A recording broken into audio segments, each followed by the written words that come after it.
What's up, you guys? I'm Dan. This is Frugal Not Cheap. Today we'll talk about frugality, one of the core values of this channel, and minimalism.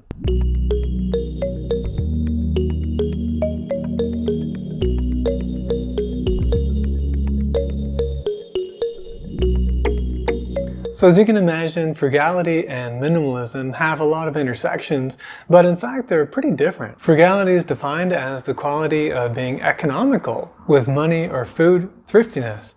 And I thought that was pretty cool because, of course, my training is in economics, the allocation of scarce resources, and it's all about that efficiency. Meanwhile, and there's no sort of dictionary definition of minimalism, but one that I found that seemed to be pretty good was the reduction of one's possessions, the number of one's possessions, in order to lead a more simple life. It says that the reward for doing this is spending less time on the maintenance, upkeep, and organization of your possessions. In other words, to some degree, the things that you own end up owning you. So one can definitely be both frugal and minimalist, but it's also possible to be one without the other. Since minimalism is about having less stuff, only sort of the essential stuff, then that can of course be frugal in its own right.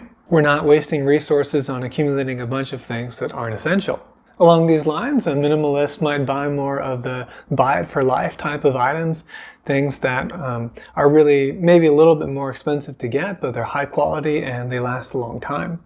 This is sort of along the lines of Sam Vine's boot theory from the Terry Pratchett Discworld novels. However, and here's the big departure, is minimalism has nothing to say about spending on stuff that isn't stuff. In other words, we could be a minimalist and have almost no things, but we could be wilding out on all kinds of experiences and dining out and, being really extravagant in those ways. And that, of course, wouldn't necessarily be all that frugal. By the same token, we could be quite frugal while accumulating an amount of stuff that would make any minimalist blush. We could acquire tons of secondhand items from thrift stores and that kind of thing. And also from Facebook Marketplace, and there's even like all these sort of, buy nothing groups. So we could accumulate a lot of stuff for very little or even free. We could even get a lot of these highly specific purpose items, like those you might see on the Freakin' Reviews YouTube channel. I love this channel for some reason. It's a lot of fun just watching him do a review of an item that has a pretty mundane and simple purpose. I don't know, like he's basically just making toast sometimes, and it's just fun to watch him make toast with these, these items. You get to see whether or not they work or don't work. But actually, I would buy pretty much zero of the items that he shows on his channel because, again, they're used for a very specific purpose.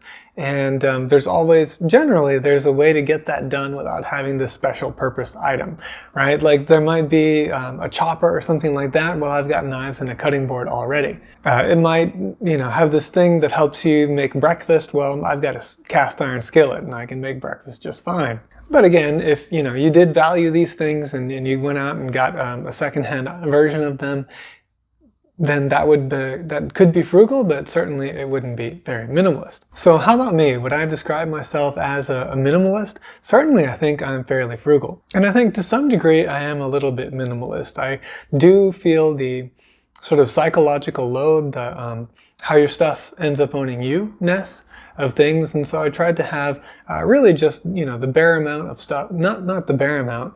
I want to have just as much stuff as makes me happy and nothing beyond that. So I really, whenever I have birthdays or any kind of events like that, I definitely ask people not to give me any stuff. If there was any stuff that I wanted, I would just go out and get it. And in some areas, I definitely have more than the bare minimum. One of those places is in shoes, though. My collection's pared down a little bit, but certainly my wardrobe. I have 7 different suits. No one needs to have 7 different suits, but I ended up accumulating them over the years, and somehow I still fit into all of them, so that's pretty great, or barely. So I'd say probably I'm more minimalist than the mainstream, but I'm definitely not a hardcore minimalist by any stretch of the imagination. My focus is definitely more on frugality and making sure that all of my dollars are being deployed wisely. Are you frugal? Are you a minimalist? Let us know in the comments below. Also, if there's anything about these two topics that I missed.